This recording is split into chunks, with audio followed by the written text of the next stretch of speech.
So good afternoon, everybody, and thank you very much for joining us for this new Europractice webinar series. Before we go deeply into the topic of today, let me remind you some practicalities for this session. We will have a talk of more or less 40 minutes plus Q&A session, so add another 15 minutes, and we will finish by 4 p.m. more or less. For now, your microphones, camera, and the chat are disabled, so we will give the speaker all the time and calm environment to give his presentation. But then at the end, I will enable all these channels for you to interact with him. So hopefully we will have a very lively discussion. So having said this, let me introduce myself. My name is Maria Martinez Palado. I'm a program manager at imec, and I will be your host today in this first episode of this series and along the whole series as well. This is our 10th Europractice webinar series. We have done several ones in the past of several topics from microfluidics, graphene, or integrated quantum photonics. So if you are curious to know more, or if you want to rewatch your favorite episodes, I invite you to go to YouTube and then see all what we have done in the past. The series we start today is all about compound semiconductors, and as you can see in this very nice slide, it will have a total of 6 episodes. We will start this year in 2023. We'll have an episode today and another one in 2 weeks, and then we will finish in February of 2024 with 4 more episodes. The topic of today is an introduction to compound semiconductor materials, applications, and market. And for that, we have our great speaker, Dr. Ahmed Ben Slimane, which I'm going to introduce right now. So Ahmed is a market intelligence advisor at imec, and he has more than 15 years of experience in the semiconductor industry. Before joining imec, he was working as an analyst at Yole Development, where he contributed in the development of several compound semiconductor market reports. In the brief before that, he also worked as an epitaxy and fabrication process engineer of Gallium Arsenide and aluminium indium phosphide with Total Energies and IPDF in France. As per his academic background, Ahmed holds a PhD in material engineering from KAUST in Saudi Arabia and a master's degree in micro and nanotechnology from INPG in France and EPFL in Switzerland. So with all this, I finalized my part, and now it's the time to give the floor to Ahmed, which is the reason why all of you are here. So Ahmed, welcome to the session of today, and the floor is yours. Thank you, Maria. Yeah, so as Maria said, today we are going to have a presentation about compound semiconductors. It's an introduction. We are going to look at the technologies, different technologies in the compound semiconductors, the market overview of some of them. And of course, in the end, we can have some questions and answers. So let's dive in directly in the slides. As a general introduction, what is compound semiconductor? This is a question that comes out very often. There are 2 types of semiconductors, or more than 2 types of semiconductors. One we call elemental, which is silicon or germanium alone. So that's elemental semiconductor. And then compound, it can be like 3,5, 2,6, or 4,4, like silicon germanium, for example. The 3,5 can be like gallium arsenide, indium phosphide, and gallium nitride. Today, I will talk mainly about gallium arsenide, indium phosphide, gallium nitride, silicon carbide, and silicon germanium.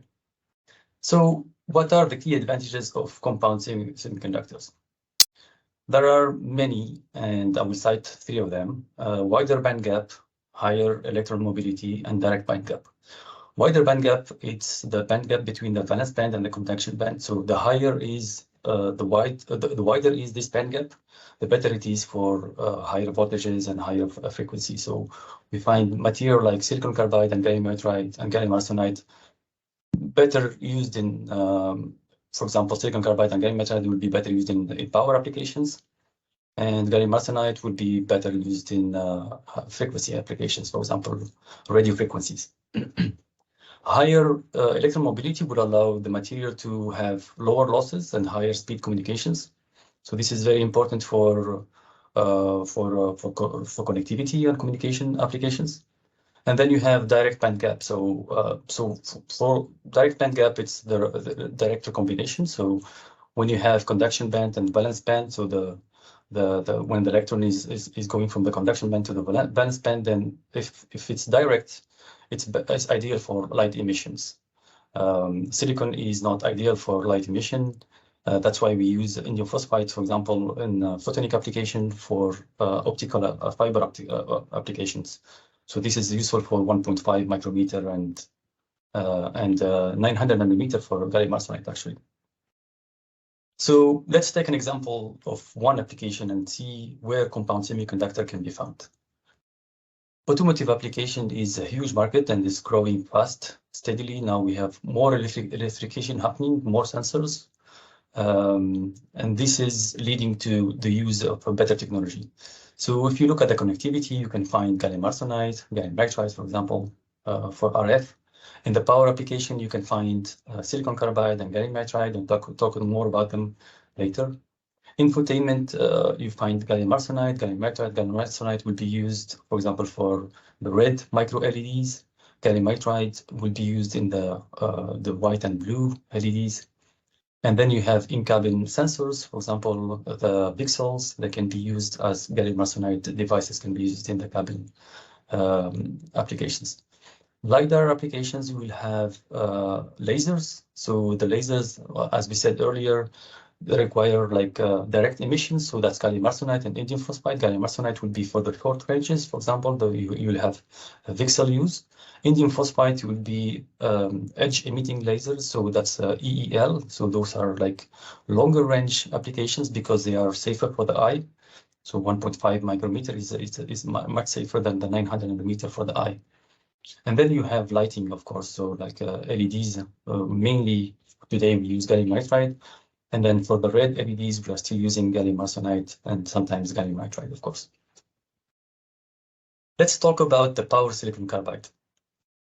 As a starting material, we'll dive into the power silicon devices, the technologies, and the different use of these technologies. So we'll have two main devices. One is called discrete, and the other one is module. The discrete can be a silicon carbide diode, or it can be a silicon carbide transistor. So those are MOSFETs, GFET, or BGT. Silicon carbide transistors are vertical transistors. They are similar to silicon transistors. And the modules can be a hybrid module or a full SiC module. So a hybrid module can use, for example, silicon carbide diode with a silicon transistor. Or the full SiC module can be using like silicon carbide diode with a silicon carbide transistor. What are the different types of the silicon carbide transistors? So you have mainly three types. One is called planar, the other one is called trench, and the third one is called JFET. The main ones are planar and trench. They are the ones mainly used commercially today. And each one of them, they have their own applications, and the choices between them depends on the company or depends on the application side. So the planar is easier than the trench because the trench require etching deeper in the silicon carbide device. But the planar can, as of today, has better performances in terms of the breakdown voltages that can go to 15 kilovolts. And the trench has better performance in this, regarding the resistance at the drain source and the switching charge, QG. And the JFET is a much simpler process, so that's the cheapest between the three of them. What are the main challenges to make the power SiC devices beyond the choice of these devices? Because power SiC is not that easy compared to silicon. So power SiC is considered as something newer compared to silicon process. We start from the silicon carbide boule. This is the silicon carbide that's gonna make the substrate. So you have like a slower growth rate, so that's 0.2 millimeter per hour. So that's very slow for the industrial applications. And then it requires also a higher temperature growth, so it can go up to 2,400 degrees Celsius. Also, these silicon carbide boules, they they suffer from lower yield because of the defects in the substrate. And also, for example, if you take a bowl that's separated into substrates, you can have 15 to 20 wafers in one bowl. Then you have to go through wafer slicing or polishing, and that's also has its own challenges. So the high hardness of the silicon carbide makes it very difficult to polish the wafer. Then you have high defects. Those are very difficult also to bypass later for the epitaxy. And then the inspection is difficult because the silicon carbide wafer for power applications are transparent. Then you go through epitaxy. The epitaxy requires CVD tools, so that's expensive. The low throughput of these CVD tools doesn't allow also very good reproducibility. And of course, you have a high melting point that will translate in a lower thermal diffusion and requires post-implantation later. So if you take all in all, in a silicon carbide device, you will have 50% of the cost already is within the substrate and the epitaxy. That's a lot in a silicon carbide in a device. Compared to silicon, it's way lower.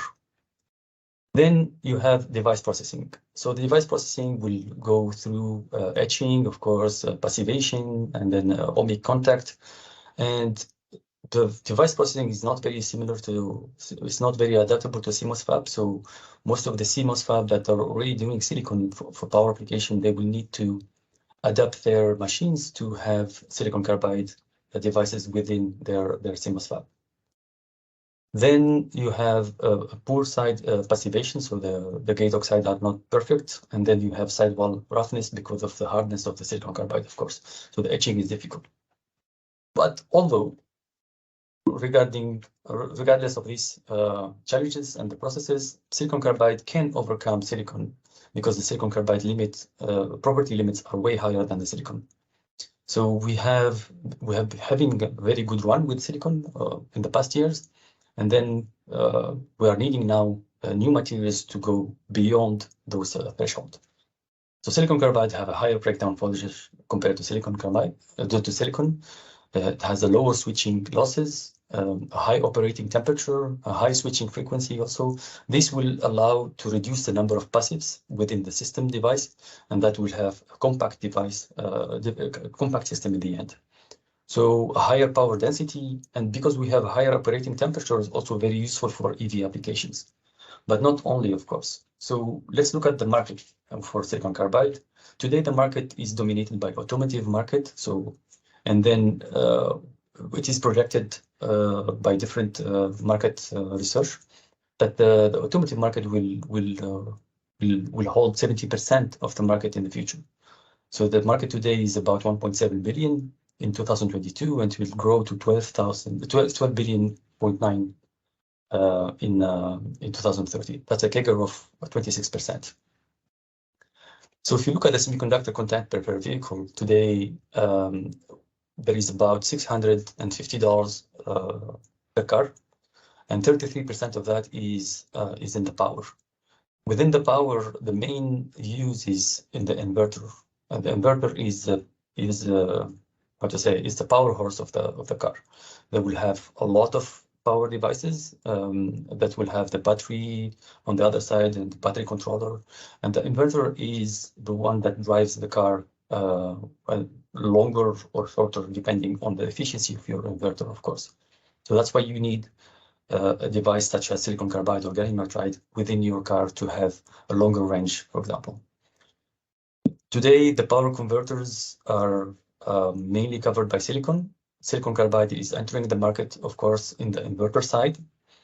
Gallium nitride is also entering the market, but it's from the onboard charger. So that's and the DC-DC also you will have like silicon carbide, gallium nitride, and silicon. Let's look at some examples of silicon carbide in the automotive applications. Recently, Yole Systems, they published a report about BYDs. where they show this three-phase inverter with a power SiC of 1200 volt.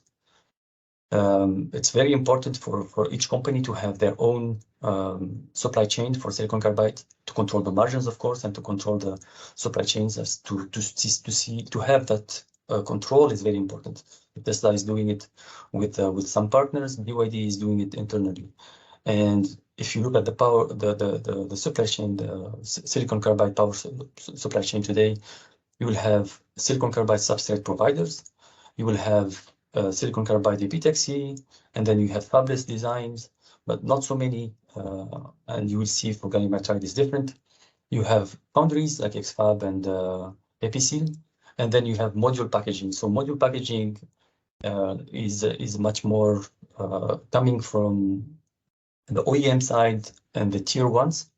So they were usually like assembly parts, and then now they are going more and more to the module packaging of the silicon carbide in itself.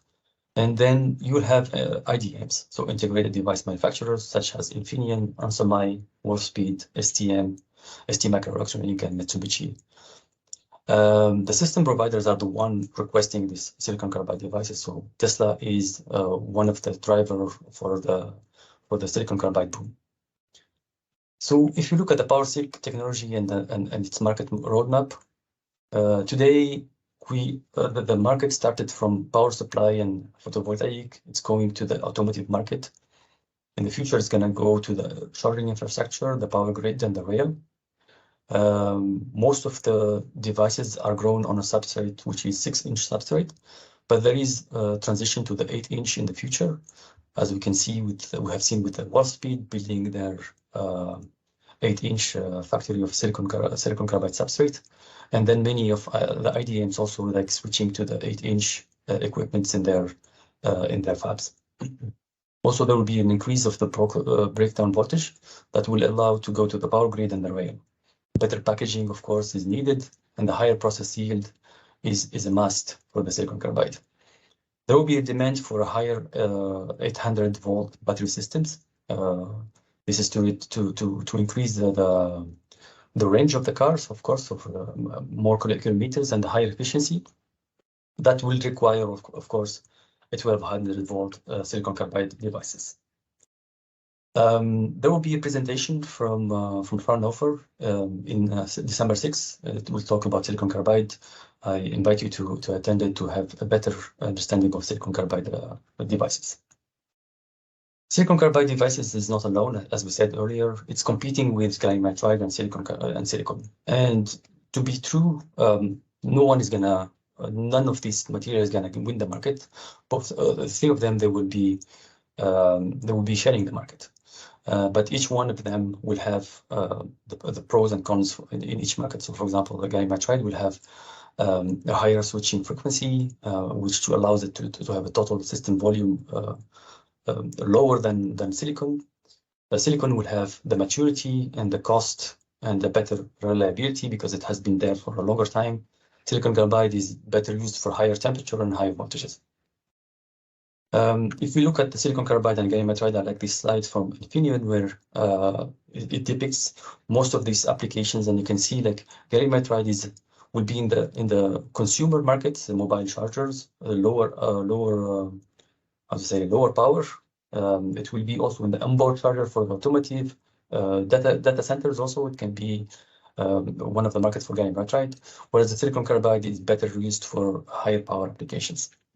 Talking about power gallium nitride, we also I'm also here presenting the power gallium nitride devices technology, and you can see like power gallium nitride is the difference between power gallium nitride and power silicon carbide.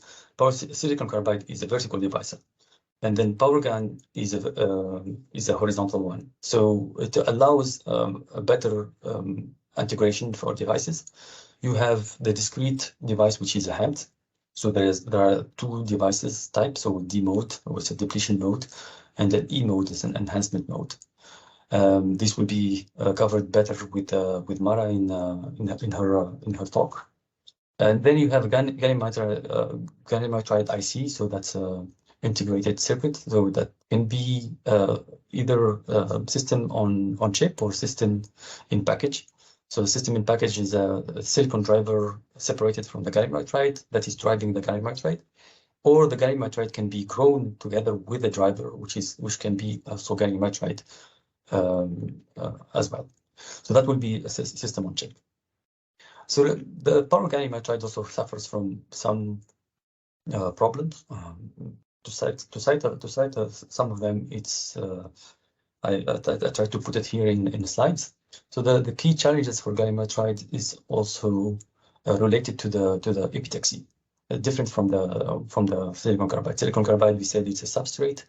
Here we say we have the epitaxy. So gallium nitride is mainly grown on silicon substrate, which doesn't have the same lattice mismatch, and then that creates dislocations, of course. Then the wafer handling is also difficult, because if you have inhomogeneous epitaxy on your substrate, then the lithography will be non-focused, and then you have electrostatic chucking also. Epitaxy also can induce some degradations. Also, you have aluminum nitride deposition, which is very difficult. It requires pre-reaction between the gases and the high pressure, at a higher pressure. Typical thicknesses of epitaxy gallium nitride is around 7 micrometer, which is pretty thick. So if you go to the power gallium nitride value chain, which is different from silicon carbide, the substrate usually is silicon. Some players are doing it on sapphire, and some players are doing it also on engineered substrate, which is chromis, which is QST. Then you have epitaxy players like IQE, which is based in UK, Soitec, based in France, acquired Epican in the past years. And then mainly focusing here on the fabless design, those are the biggest players in the gallium nitride market. So Navitas Gallium Nitride Systems, which was acquired by Infineon recently, VIC, EPC, and Cambridge GaN Devices. And this, to cite some of them, not all of them, of course. The main foundries today, it's TSMC, X-FAB, and EPCL. TSMC, although they do silicon, they also do gallium nitride in their foundry. And the main substrate size today is 8-inch. It's different from the silicon carbide. So, and then you have the IDMs. Again, Onsemi, Infineon, ST Microelectronics are present here also. So, and then the system providers are different from the silicon carbide. Here, the system providers are much more consumer applications. So, what are the properties of the gallium nitride, and why it's used in the consumer application, but in the automotive, like silicon carbide? If we look at the same graph, we have here gallium nitride limit, which is higher than silicon carbide limit. But today, the commercial available devices are still lower than silicon carbide, and then the breakdown voltage is still as low as 650 volt, and sometimes it goes to 1000 to 200 volt in some commercial devices, but it's not very commercially available. And this is due to the epitaxy, of course. As we said earlier, the substrate is not adapted to gallium nitride, and then the epitaxy requires a thick layer.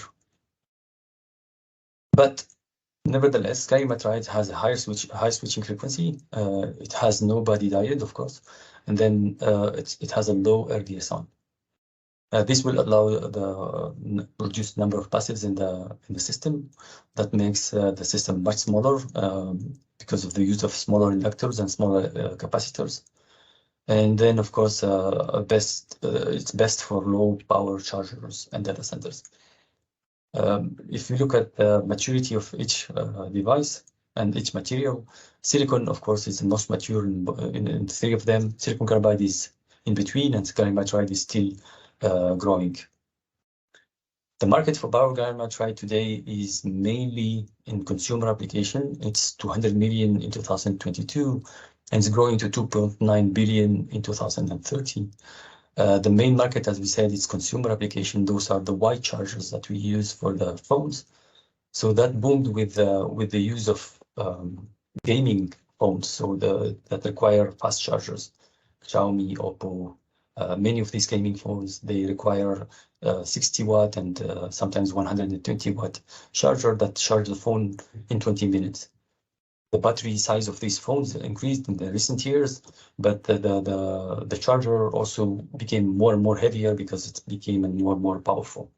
So the desired corner today for these OEMs is, of course, to reduce the volume, to have a better compact charger that will allow them also to fit in the phone in a better casing for the shipping purposes, and of course to have a price per power lower than the ones that are offered by Silicon. So that's the motivation for the fast charger gallium nitride in the consumer application. Let's look at the fast charger, the application of gallium nitride in datacom applications, data centers. Data centers, you have a typical data center power flow, which comes from a distribution transformer, then it goes through a conversion that requires 650 volt, and then you have a down conversion that goes from 38 volt to 1 volt, which is a DC-DC conversion that requires most of the time either 12 volt or 48 volt GaN. Today, many presentations, and I'm citing one of them from Infineon, where they compare the capacity of gallium nitride at 48 volt and gallium nitride at 12 volt, and you can see the efficiency is much higher at 48 volt. Also, the gallium nitride is much higher than silicon compared, device to device. So this conversion from 12 volt to 48 volt in the data center will allow for a better efficiency, which is a requirement in data centers. Those data centers sometimes use a lot of power. And then you have, of course, a volume reduction because of the size of the system is going to become smaller. So the 30%, for example, volume reduction, just the volume reduction of the system allows to data centers to increase their capacity by 5%. So that will be much better for computing and much better for memory or storage. That's a best space used for other application rather than power. Today, the power GaN is moving from a high-end PV, which was in the first years of GaN, to fast chargers. So we have seen a lot of fast chargers since the beginning of 2019 and 2020. It's going to data centers applications, so high voltages, 650 volt. And in the future, it will go to the onboard charging for automotive applications and LiDAR applications, so for the fast switching in LiDAR. And then in the future, it will enter the much more mature technology, which are industrial applications. The actual wafer size is 8-inch. There is a transition to 12-inch. And then, of course, there are research about going to the higher breakdown voltages, which is 1200 volt. Without using parallel architectures, and then higher epitaxy yield. Of course, that's a must for gallium nitride. There are also researches about new substrates, such as gallium nitride as a substrate, which is very expensive. Today, the substrate is limited to silicon, but maybe gallium oxide or SY also, or QST or engineered substrate will be available in the future. The power factor corrector in the fast chargers imposed that gallium nitride will be used above 75 watt because of the size of the fast chargers. Maybe there will be another functionality in the automotive or the data centers that will impose that the systems will adopt gallium nitride. For that, gallium nitride, for a deep dive for gallium nitride technology, there will be Maritza, who's going to be talking about gallium nitride not only for power applications but RF applications, because gallium nitride is not only for power applications, it's also for RF applications. This is the market for power, which is, as I said, gallium nitride and silicon carbide are competing, and they are all taking some market share But also in the RF application, you can see gallium nitride has better performances than silicon. And you can see also gallium arsenide and silicon germanium at a higher frequency are better than silicon LDMOS. But these compound semiconductors, they have to compete with silicon's economy of scale. Silicon is way cheaper today. It's used everywhere. Compound semiconductors they require more capex than silicon, and then that will have an impact on these markets. So if we talk about radio frequencies, there is use of compound semiconductors in RF amplifiers for front end for 4G base stations, for example. And this is driven by the high demand for 5G applications, of course. As you can see here in this graph, you have base stations that are requiring better connectivity, industrial applications that are requiring connection to 5G or to a local connection system. You have the consumer application, of course, where you have the use of 5G, and then you have the self-driving cars where V2X or V2 vehicle to vehicle or vehicle to person or vehicle to station is requiring much higher throughput in RF applications. If we look at the base station market, so you have gallium nitride, which is grown on silicon carbide substrate, is competing with LDMOS. Gallium nitride offers a higher power throughput, a higher thermal conductivity because of silicon carbide substrate, and a higher bandwidth than LDMOS. But LDMOS is much mature technology at a lower cost and scalable because of the number of suppliers, but has a lower thermal conductivity. Gallium nitride on silicon carbide has a limited substrate suppliers. Today, for higher performance, it is preferred to use gallium nitride. There is a higher number of base stations due to dense networks, and that will allow the gallium nitride RF to grow. But not all, the RF is not only base stations. You have the smartphones. So smartphone applications have seen in the past years a huge and tremendous evolution. So from the 90s, where we used GSM and LTE, all the way to the 20s, and today we are using 5G applications. And you can see with the air standard evolution, we have an increase of power amplifier, the number of power amplifiers within the phone or the smartphone. Or we have also the increase of the size of those power amplifier devices.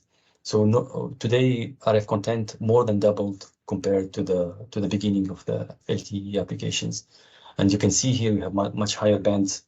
So we went from 1.5 gigahertz only to millimeter wave application and ultra high band application, which is sub 6 gigahertz.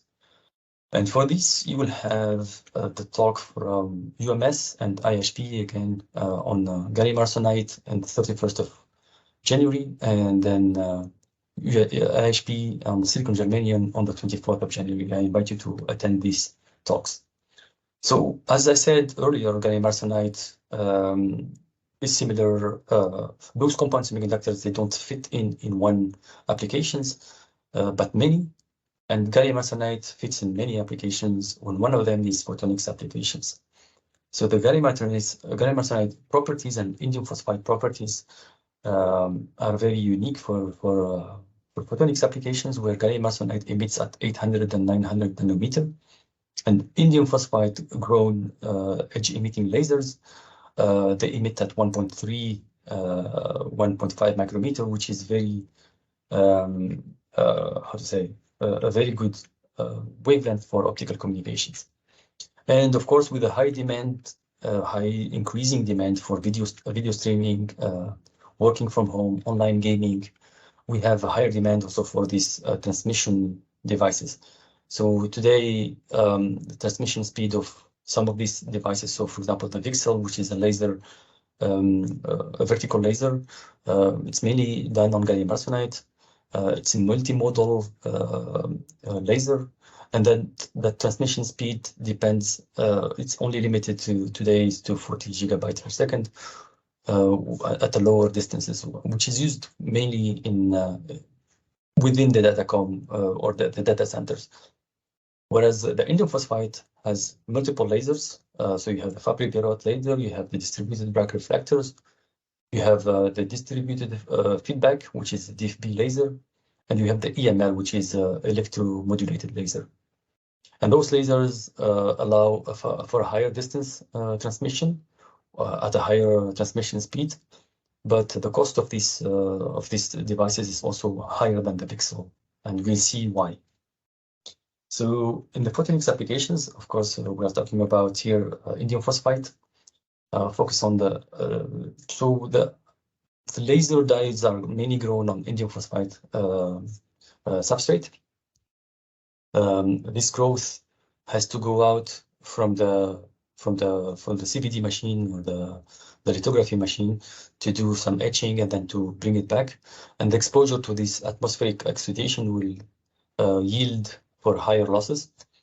Then the wafers are strangulated into bars after the etching and after the metallization, and those will induce a lot of defects also when you are when these bars are separated, and these bars can crack easily because indium phosphide is very brittle material. Then you have to expose the facets to a coating, and then you have to do the laser testing on the single bar after you finish the process. Whereas for the VCSEL, you can do the testing on the wafer directly. You don't have to singulate it, and you don't have to coat it before you do the testing.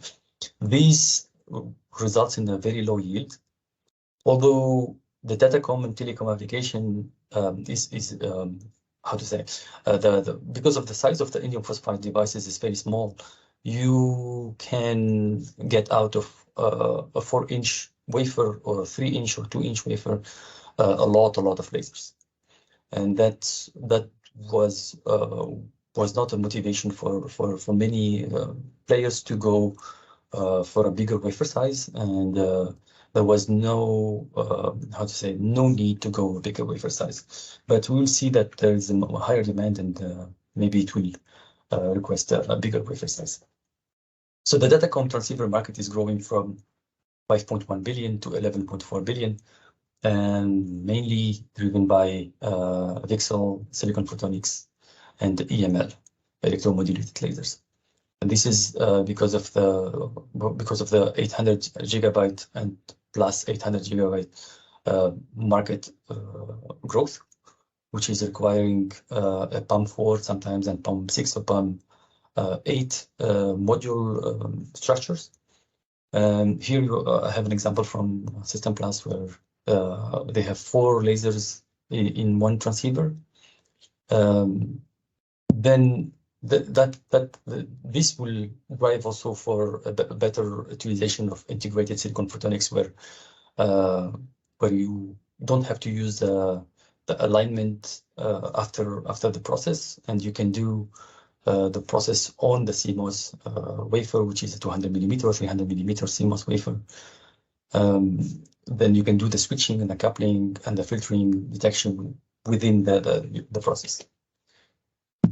Today, the main challenges of this silicon integrated silicon photonics is the integration of the 3.5 with silicon foundries, which is the gap between them is getting narrower today, but it's getting better.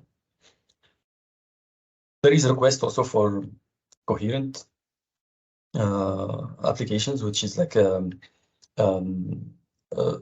requires a way better management of the losses within the laser or the emission and the photonic application. So that will require in the future a photonic integrated circuit, which is going to be PIC. So the indium phosphide laser is going to be grown on the indium phosphide substrate, and the modulation and the driver is going to be also grown on the indium phosphide. So that's going to be much more expensive devices, but way lower transmission losses. The indium phosphide market started from datacom. It's going to wearables and LiDAR. So those are for sensing applications, and maybe it's going to go to the Industry 4.0 and 3D sensing handsets, which is the phone 3D sensors. The wafer size today is 4-inch, it's growing to 6-inch. The main players are substrate-wise, Sumitomo, GX, AXT, and then you have Epitaxy, IQE again, Intel IP, VPAC. And then Indium Phosphide device players, you have Coherent, Momentum, Neo Photonics, Hisense. Those are players are doing transceivers for the datacom and telecom applications. You will have also another webinar from GPPX, which is based in Eindhoven.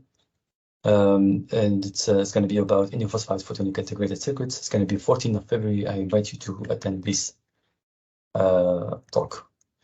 I hope that you had a nice presentation. We talked about many devices, hopefully for the future, for a brighter future, more integration and more use of new devices. Thank you. Thank you for your attendance.